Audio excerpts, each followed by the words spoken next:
Get ready for an adrenaline-packed episode as I sit down with the incredible Zandra Z. Kennedy, a professional stuntwoman turned race car driver, now tearing up the track in Formula Drift. With film credits in blockbusters like Deadpool, Triple X, and X-Men, Z's journey is nothing short of extraordinary.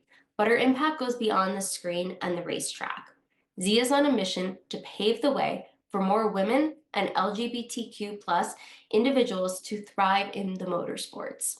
You won't want to miss this inspiring conversation about breaking barriers, following your passion, and living life at full throttle. With entrepreneurship and with businesses and longer term goals, you can never see the finish line. Like if you can see the finish line, it's too close. Like you're not looking far enough ahead. And to make a driving analogy, um, when you are in a reactive headspace, if the biggest thing that I usually have to fix in my driving is where I'm looking. And I think that actually applies to everything, right? Like if you're not looking far enough ahead, you can't prepare for what's coming. If you're only reacting to what's directly in front of you, you're not setting yourself up for the next things. And you end up in this reactive mode of like overcorrection. Whereas if you are able to kind of zoom out and calm down, suddenly everything feels slower and you're able to prepare for the obstacles that are a little bit further ahead.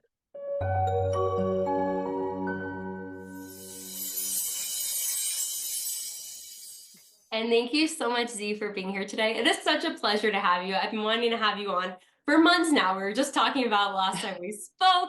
So I'm so grateful to have you on today and just to really dive into your journey. So thank you for being here. Oh, thank you so much for having me. I'm excited to be here.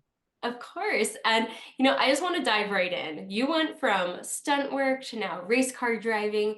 Your career path has been really unique, to say the least. But what motivated you to pivot into motorsports? And how did you overcome entering a dominant, male dominant industry? Well, I think I had a slight advantage when it came to the transition in the fact that stunt work already in the film industry can be a little bit male dominated to begin with. So I was pretty familiar with dealing with that sort of energy. And frankly, it's an energy I was a little bit more comfortable with. I was used to being one of the guys and sharing the same interests. And so drifting was sort of an extension of that. I originally started training in like all kinds of racing to get better as a stunt driver, which is how I sort of started to fall in love with cars. I love stunt driving. I did some rally schools and race schools, and then a friend of mine suggested that I try drifting, and it was like I don't know how to explain it aside from like, oh, I just wanted to. I knew I needed to do it as much as possible. I wanted to do it all the time, and that sort of started my journey. So I took a class. I bought a car within the week. I started practicing on my own and going to events. And I always kind of just saw it as like a way to have fun and to improve my skill set. And I worked periodically with a coach, and I specifically told that coach I never wanted to compete. And then when I started competing, I was like, yeah, but I never want to compete in Formula Drift. Like I don't ever want to go pro or anything. And in 2021, I ended up earning my license for Formula Drift. So professional license, you have to earn through competition. And it sort of happened so quickly. I didn't even realize what was happening until I had kind of won my last battle, which I didn't know was the battle for the third place. They were giving away 3 licenses. I came in third, and I just sort of was like, oh, well, there's like 2 women that compete in Formula Drift. There's been maybe a few more historically, but not many. And there's never been a Canadian woman to even get a license, let alone to compete. And I was like, it feels like I have to, even if I said that it wasn't something I wanted to do, like a door opens that very few people get an opportunity to walk through. That's a hard thing to walk away from, So I took a lot of actions after earning my license to kind of really specifically prepare myself for the journey, which is adorable. Like to think you could ever really be prepared for anything, but Yeah. especially Formula Drift. I drove around the country in 2022. I did a 20,000-mile tour of the US and like more than 20 drift events, competing and like trying to get seat time and prepare because I didn't really feel ready. And it still didn't prepare me for my first Formula Drift round. Like it's huge. The tracks are so much faster, the driving level is higher, the amount of fans, like there's this whole other world to it. But Yeah. Yeah, I did it because the door opened and I needed to know it was on the other side. And I'm someone who's really driven by the exploration of like what are my limits. I've historically found like when you try to fail or try to figure out where your failure point is, it's so much further than you expect. Yes. So it's really that. I mean, and this has been, I will say, one of the hardest things I've ever done, but now I'm so committed, I don't really have a way out aside from through. So we're You're gonna in see it. what You're in happens. it. Yeah, I'm in it. I'm in it. You know, I live in a race car basically now. So No, I love that. And I love that you took that opportunity because you could have passed it up or gone a different direction, but you opened the door for so many other women in particular to see somebody in that limelight as well that is making a difference in doing things. And, I think a lot of it has to do with you're never fully prepared for those next mm. steps and just even journeys that we're all on in different capacities, the entrepreneur world, race car, parenthood and all of the other things that Hmm. like, I'm experiencing currently. But you've built your career in high risk, high reward industries like across the board.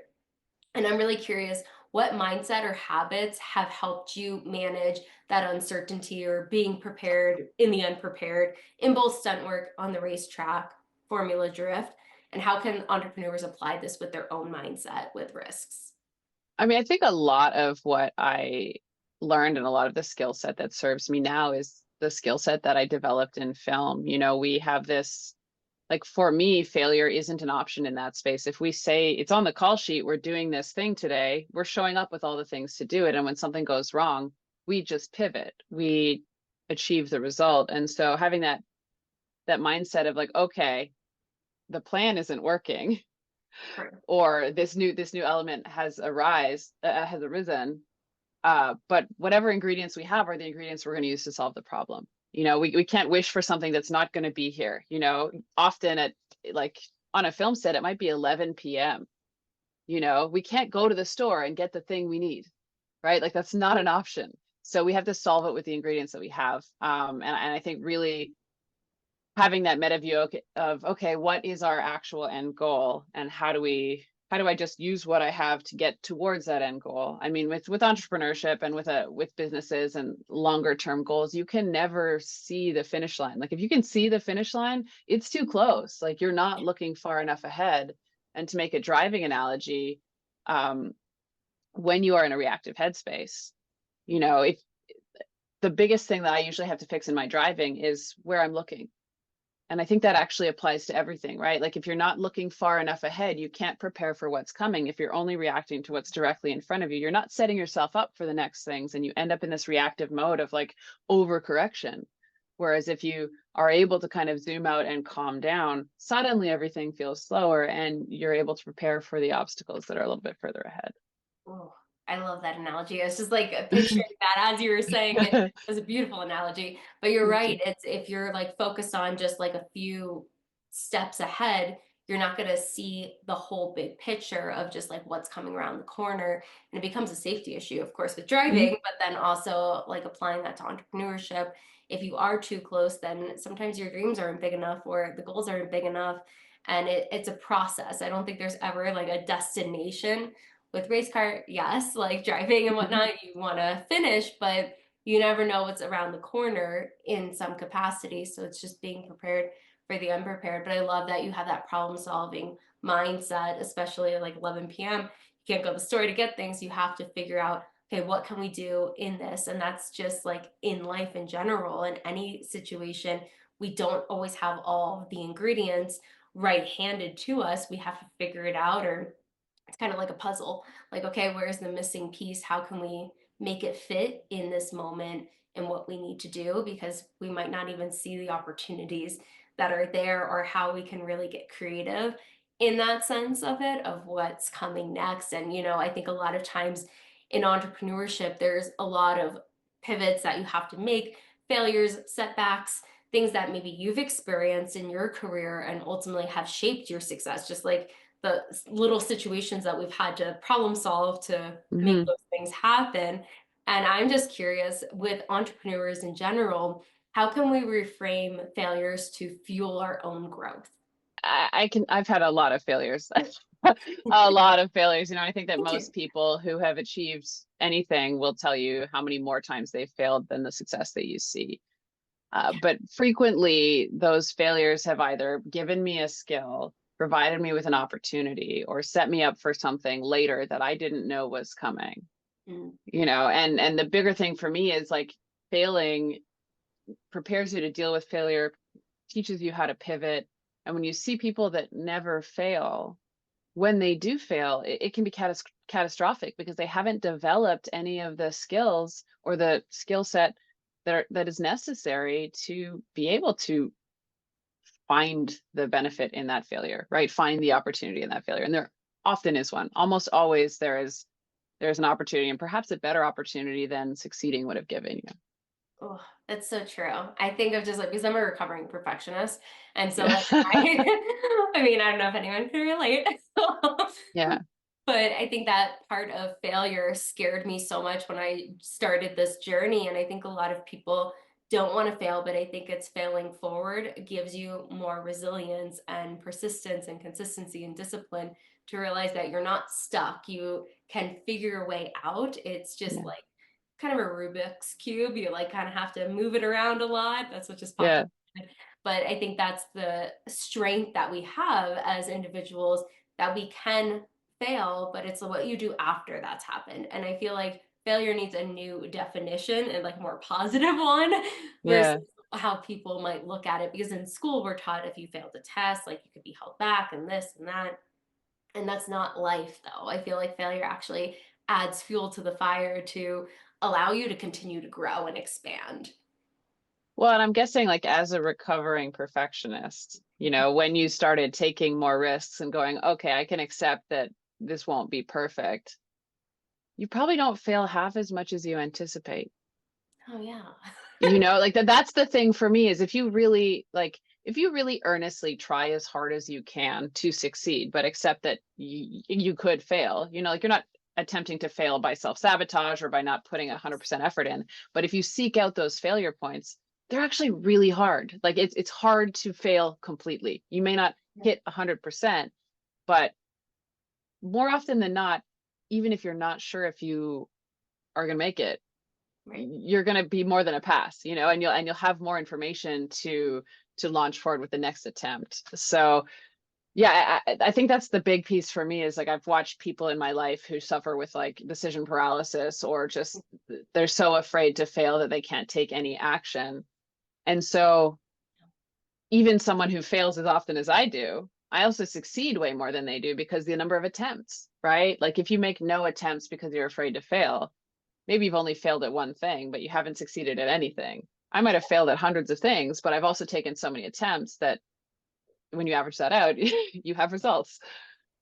Yeah, no, absolutely. And I think that's such an important point because a lot of times it's like reach for the stars and you land, or like reach for the sky and land among the stars or whatever it is.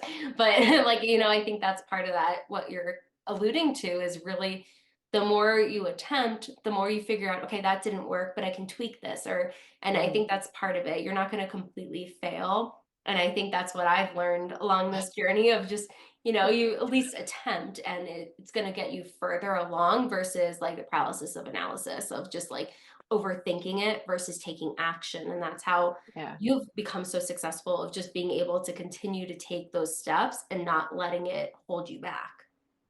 I mean, and there's another really interesting piece there is like, whose standards are we measuring success by, right? Or like, what is a failure? So when I did enter the Formula Drift space, like I did all of that preparation because I didn't want to enter and fail, right? I didn't want to enter and look bad on a public level and have people go, why is she here? Why did they add another girl? She's clearly not, like all of that stuff. I had given myself this whole like just major pressure setup, and I didn't succeed in the way that I wanted to. I failed pretty spectacularly in my first event, if I'm being honest, and like I was crushed. And then I went to like my first autograph signing, and I realized that nobody there had any idea how I'd done. They actually had no idea what the results were. Like very few people are actually even tracking your results, right? They see the macro, they see the big picture, they see the average of the whole trajectory. They don't see half of your attempts, they don't see most of your failures. And that's not what inspires them, whether or not you succeeded at one particular thing. And so when I realized like how different everyone else's story of my life or my attempts or what my success and failure was measured on for them versus how I was measuring it, it also took some of that like fear to fail publicly Mm. out of it, because I realized people were not seeing it the same way that I was, and very few people actually cared how I did. Like after a competition weekend, like half the other competitors don't even know who won. Very few of the audience members do. They might know like the top guy on the podium. They don't know if you came 8th or 28th, nor do they really care. They love that you're doing it, right? Like Right. Yeah. so then you can focus on the real work of like, because the real work isn't those individual competitions. It's the broader, what are you doing in this space? Why are you here? What is your actual goal? And like, yeah, I want to be successful competitively and I want to be as good as possible and I want to find my limits, but it, that's really not what's changing people's lives, if that makes sense, right? Like Yes. and it's weird to step out of that, because of course like you have to have this competitive headspace to be doing what I'm doing. Yeah. But Absolutely. from a mental health perspective, I have to look at those other things too. Yeah, no, that's such an important point. Just like thinking of how not everybody is tracking everything we do. And it's like sometimes people care so much of like what other people think when nobody's really kind of looking. I mean, to be quite honest, and this is That's the truth. yeah, it's a lesson I've had to learn, but, I think it's part of taking those bold moves and putting ourselves out there in those situations to continue to evolve and grow because I think that's what it's about because nobody Mhm. is perfect. Nobody is going to get every single like mark of like this is the goal I want, I've achieved it in the way I thought I would achieve it. It's like I always have like a framework and it never goes according to my plan, but it's a framework, so it like helps my anxiety. Yeah. Move through it. But you've taken so many big, bold moves in your career. What advice do you have for entrepreneurs facing that fear or self-doubt when making significant career transitions? Even though like you kind of were already in that transition, like you were kind of in the same industry, but just a different capacity. I mean, I certainly wouldn't advise everyone to choose this lifestyle. That is a part, right? Like you have to have some amount of tolerance for uncertainty. Yeah. And whether that's something you develop or something you have innately, there will be a lot of that. Yeah. But for me, I can't, as hard as it can be sometimes, the question would be harder. Living with that question would be harder, you Mm. know? And really what's happened to me is a lot of like, okay, this is a space I want to be in. How do I serve this space? Right? Like what is the thing that I provide? And initially, like I just wanted to show up and win and everything would be great and I would just get to drive drift cars all the time. And that's not what happened. But instead, I ended up seeing all of these women behind the scenes doing stuff and going, wow, like all I ever thought about was race car driver, but there's so many other jobs here. And like Yeah. and honestly, like within the drifting space in particular, I would say it's less than 10% women working in the space, but not because they're not welcome. And so I actually approached Formula Drift both as like okay, how can I be of service to this community? How can I be a part of it? How do I make myself essential? Because that's one of my survival tactics, you know? And I ended up starting a program with Formula Drift called the Women of FD Tour, where I took girls behind the scenes to see the other jobs that were available. Because like race car driver is cool and it's aspirational and it's like, wow, that's so neat.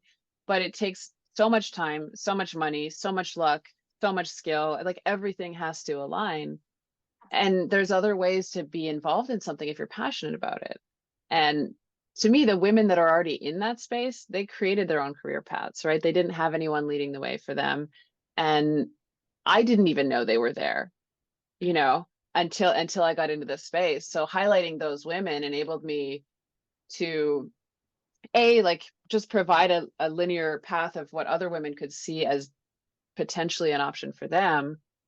But what ended up happening because I was being of service, all of those people started wanting to help me. I ended up getting crew members because of that. Sometimes it isn't about like, what do I need? It's like, what can I give? And that allows people to show up authentically for you in a way where it's reciprocal and it's mutual. And you're actually changing the space that whatever that space is that you occupy. I love it. And I think that's a huge part of it. We don't always set out to like do something, but things start to unfold and unravel in a Yeah. beautiful way. And you're right. I think it's really about giving. Sometimes like it's so easy. I'll go to the networking events and whatnot and people are like, oh, what can I do for you? I'm like, I don't really need anything. Like, what can I do for you? It's like, Yeah. I think that concept of just being of service, and a lot of times that comes back in so many beautiful different ways that we couldn't even imagine, and just all the opportunities for women behind the scenes. And I love that you brought that up. And I love the advocacy work that you do for women and LGBTQ plus individuals to really bring in the different capacity of opportunities that are happening behind the scenes, in front of the scenes, all the things, like everything like that. But can you talk a little bit more about your advocacy work?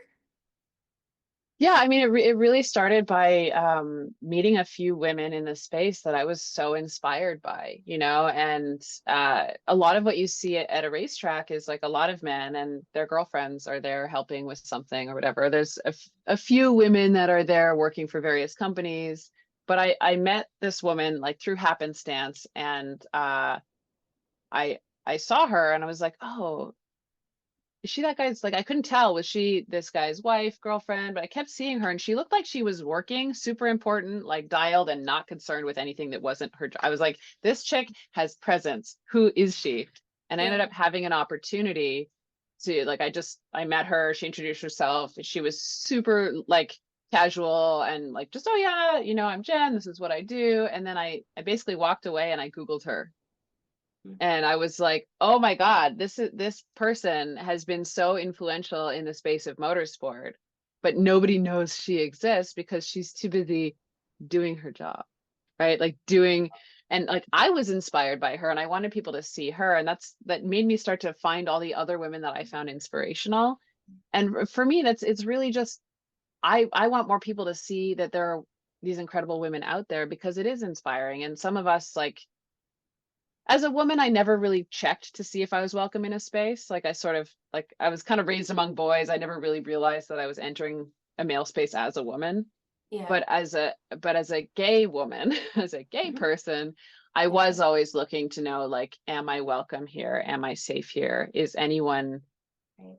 able to, like, has anyone done this? And so when I got my pro license and I decided to compete, I was like, I just didn't mention my sexuality, and like straight people just assume I'm straight. I have long hair, right? Like it's not, maybe she's just a tomboy, I guess. But I started Googling like gay race car driver. Like I tried to just find, like, can I find someone on Instagram? Can I find anyone in the world who's like me, who's doing the thing I want to do, to Mhm. let me know it's possible, right? Yes. And I think that's the piece. Like everyone does that. They look to go, can someone like me have a space here? Is there someone like me in that space?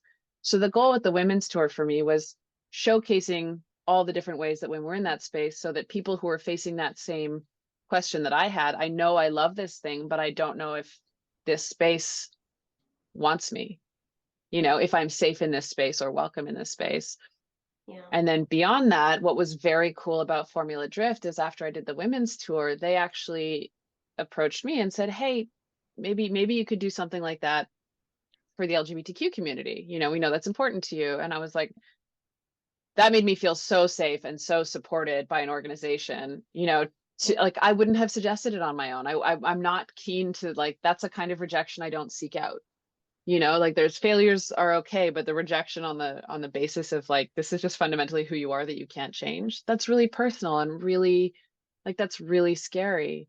So after Formula Drift suggested that, I was like, okay, but I can't do a gay tour, right? Like I can't take people around to meet me. That doesn't really work the same way that the women's tour works. There's no one else like me here. And I tried to figure out, okay, what can I do? And I love drifting so much. I love introducing people to drifting. And I thought, what if we did something? And I approached Bosch and Pennzoil, and they both supported me in doing this. And we did an event called You Are Welcome to Formula Drift. And so the thing that was important to me was welcoming people into the space, but letting them know that they're welcome in the space, And so we did a VIP experience, and I basically taught a bunch of people who had never seen drifting before in their life what it was. And we created Yeah. this like safe space, kind of like a pride lounge. Mhm. And I shared the thing that I loved with people in an environment that let them know that were welcome. They could ask questions. They didn't have to know anything. And it was incredible. It was incredible to do that with the support of companies whose names mean something, and they mean something. Like, what that says to the overall motorsport community is also really important, right? Because it's not some company that their primary focus is like the gay community, or their primary market is. These are Shell, which owns Pennzoil, is the second largest company in the world, and they care, like, stating publicly that this is important to them means that other race car drivers who maybe aren't as politically aligned with that particular headspace, they realize that they cannot do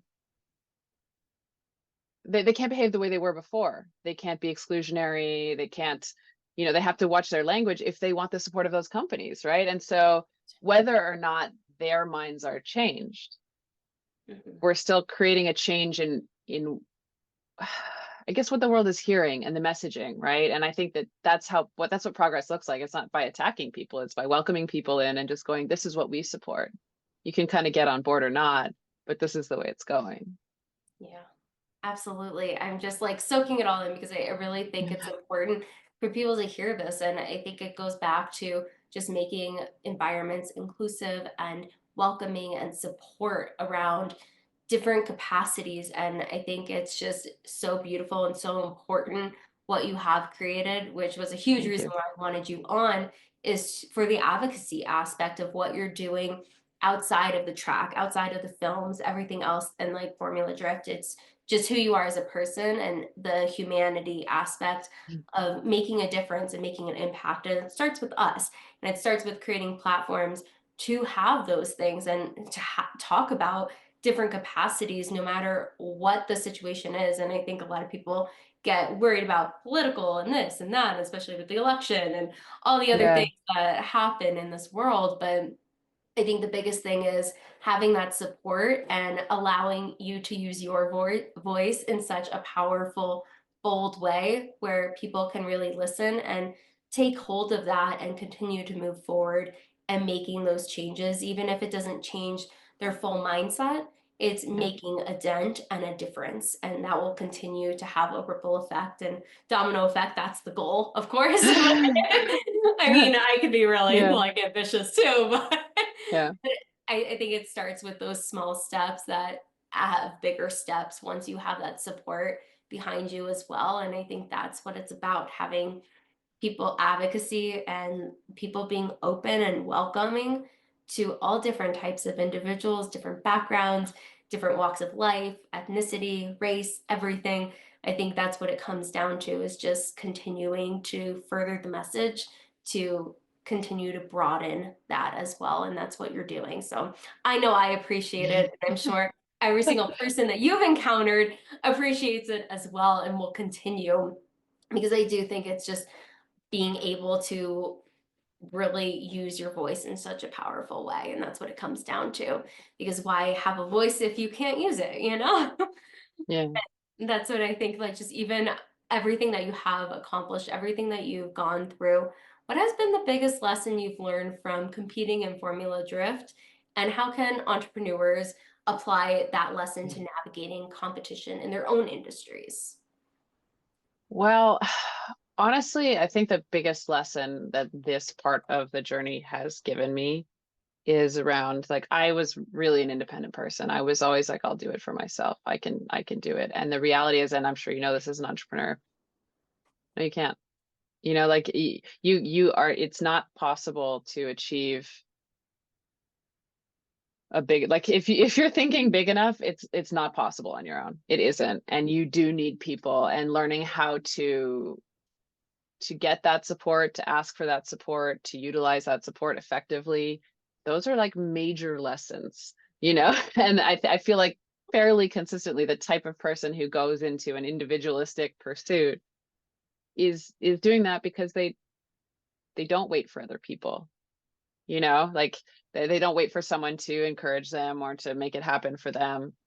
But the reality is you will have to rely on people. And as a business owner, as a race team owner, for instance, You know, there's things I have to outsource. That job is too big. Like, I'm the driver, I own the team, I have to make sure everything gets maintained, I have to do the marketing, I have to handle the social media. Like, you do need to delegate. You do need to take some of those things off your plate. And there was another team owner who gave really good advice, which was get the things you're not good at off your plate as quickly as possible.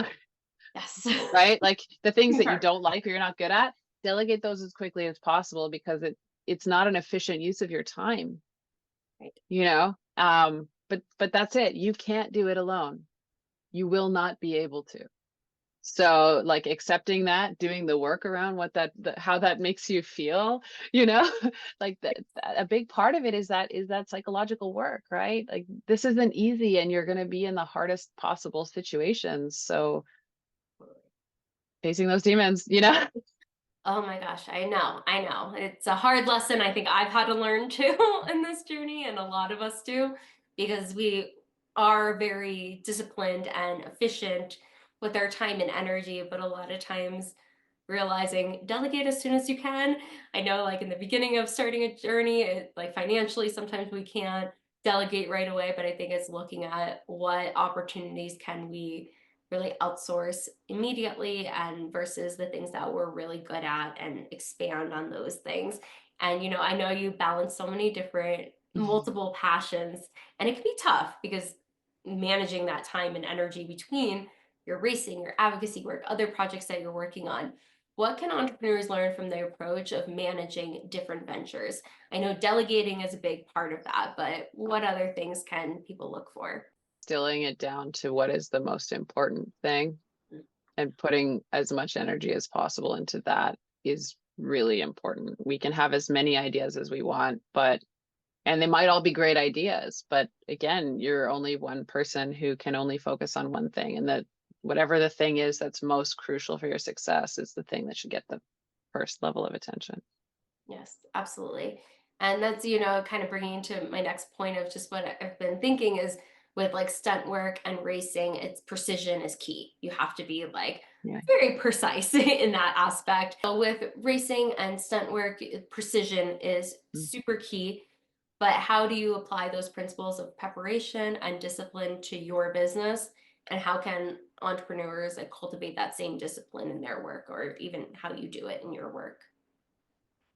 The piece that I always think about, whether it's when we're racing or whether it's when I'm doing a stunt or planning a stunt, like, what is the end goal? Like, what is ultimately our end goal? And this is what I try to tell my crew members as well. If you know specifically what we're working towards, then you could almost instantly know if an action is going to help us get towards that or not. You know, and it helps to prioritize and helps to select, like, okay, what task needs to come next? Well, if the goal is this, then while this other thing is important and would be good to get done, it's not going to affect that, but these other ones will. You know, it's that same kind of distilling down to, okay, where are we going? What are the things that actively get us going in that direction? You know, when it comes to stunts, for instance, like, you might plan this whole fight scene and it'll be super cool, and then on the day they're like, we don't have the time to shoot that. Just make it smaller, just make something different. And ultimately, like with stunts, the question is actually, what is the story we're telling? Right? No one actually cares what cool moves happen in the fight. They care what character they're rooting for and what happens to that character. How are we supposed to feel? Mm. Right? So ultimately, that's the goal. And when we get to that, it's like, okay, we can just slice all of this part out. We do the parts that we see this happen to the character, and then we can move forward. Right. That makes sense. Yeah. It goes back to a plan. You can never be fully prepared Yeah. and like you can be, but then it can all change in a moment's Yeah. notice. And I'm curious to kind of take it back for a second. How did you even get into stunt work? Oh, really, really deliberately. So I grew up doing trampoline and circus. I wanted to be a circus performer. My family moved from one side of Canada to the other when I was in high school and kind of away from where I was training for circus. And I ended up meeting a stuntman, I think, when I was 17. And I was like, that's a job. Like that's a thing people can do for a job. And then that's just what I wanted to do. So I got a motorcycle license. I worked as a motorcycle courier. I went to a stunt school. I started training in martial arts, and I just like, it was a lot of networking and a lot of like consciously developing the skill sets. And something that I utilized that I think is a really important tool is I looked at the people that were doing it. I basically looked at the top stunt women, I looked at their resumes, and I just started using them like a checklist, Mm. right? I think Yeah. that that's why it was so hard for me when I got into racing and was trying to find, okay, is there anybody gay here? You know, I Yeah. didn't have a checklist anymore. I kind of had to make it up, which which is a Yeah. lot less comfortable. But frequently there are people that we can emulate either because we like what they're doing or what they're not doing, right? Like you can learn from almost everyone around you. Absolutely. It's a skill set, right? And I think it's, Yeah. you brought up such an important point. You didn't have a checklist for going into racing. And I feel like that's when somebody's starting a business, there's, yes, the fundamental pieces of starting a Yeah. business, but a lot of times you're creating as you go and you have to be comfortable with that uncertainty and figuring it out and carving your own path. And I think Yeah. that's something that you've done so beautifully, and just how you've been able to grow and continue to inspire so many people. And I'm really curious, what is the best piece of advice you've received in your career that has helped you grow and other entrepreneurs can aspire to carve their own paths? Oh man. I mean, I think that the piece that's really that I revisit all the time is like, and I'm just going to summarize this, like, it's not about you.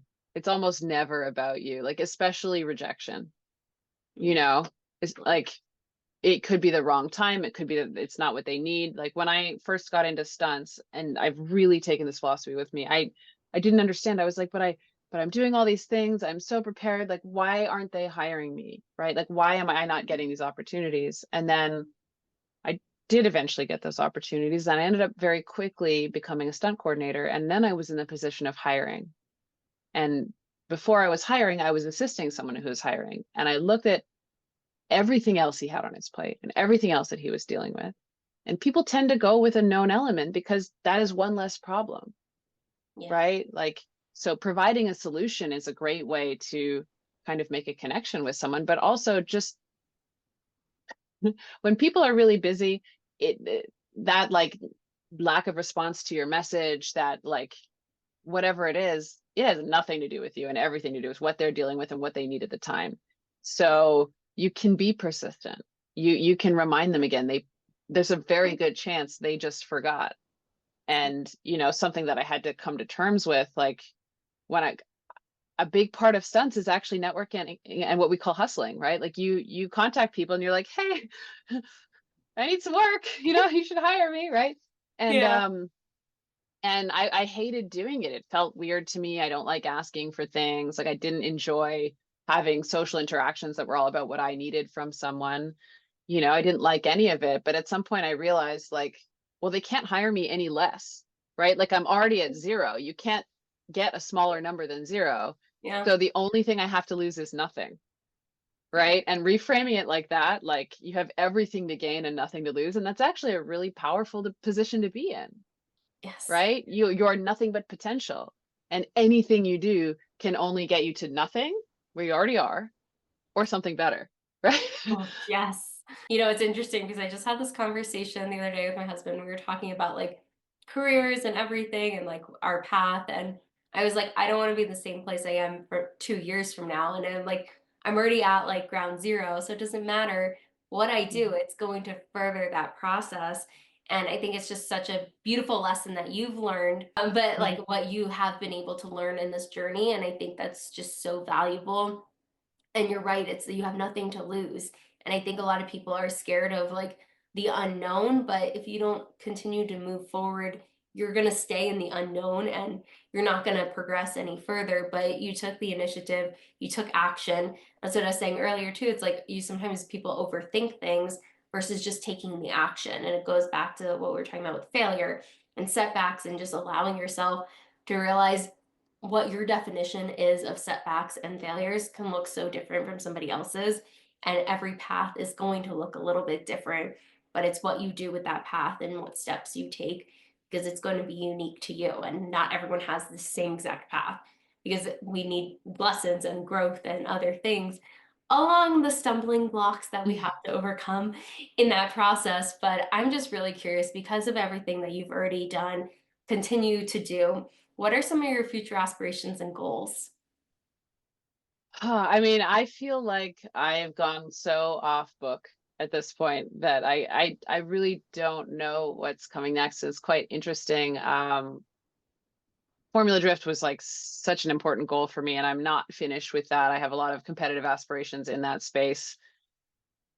It's been very challenging to make that work monetarily, and I had this idea of how it would work that was very much an outsider's perspective of what it was. And as I've gotten into that space, and I realized that the automotive community and the automotive world is like actually quite a small world, but the opportunity that I have is so much greater than just what I would do as a competitor in that space. So I don't know, but not in a way that's totally lost. It's like, I think that whatever goal I set would not be big enough, you know, is kind of where I've landed. You know, when it came to stunts, I thought I would just be a stunt person forever. I was like, I'll never have the opportunity to coordinate. I was coordinating by the time I was 30. You know, I was one of the youngest and like only female coordinators at the time when I first started. And it was like, oh, any goal that I have, if I'm like, oh, this is where the ceiling is, it's limiting, you know? So and I was really lucky to meet a couple of people who've been in the automotive space for a really long time who said to me, yeah, like you're not thinking big enough. Like Formula Drift is great. That's not all there is for you. You know, so don't limit yourself to focusing on that. That's actually not going to be where you generate your success from. That can be a part of your story, but that's not the most important piece. Uh, so I don't know yet, but I think it'll be interesting. Yes, I love it. It's stepping stones, right? It's Yeah. starting somewhere and you continue to make those steps, and a lot of opportunities don't always look great in the beginning, or you don't always Hmm. see the whole picture. But again, it goes back to carving your own path and figuring out what works best for you, and realizing that there's so many opportunities and we get to create our own opportunities. And you've done that very thing. But Z, I've been so enjoying this conversation. Feel like I could ask you a million more questions, but where can people find you, find where you're up to, what you're up to, and we're going to link everything below as well. Thank you so much. So on Instagram, I'm Z Drives, Z Drives with an S. Same thing on TikTok. No, on TikTok, it's Z Drives, ZEE Drives with a Z at the end instead of an S. Same with YouTube. Unfortunately, somebody took my handle on those two platforms, but zdrives.com as well. You can look up my stuff on IMDb, Zandara Kennedy. But yeah, thank you so much for the conversation. I really enjoyed it.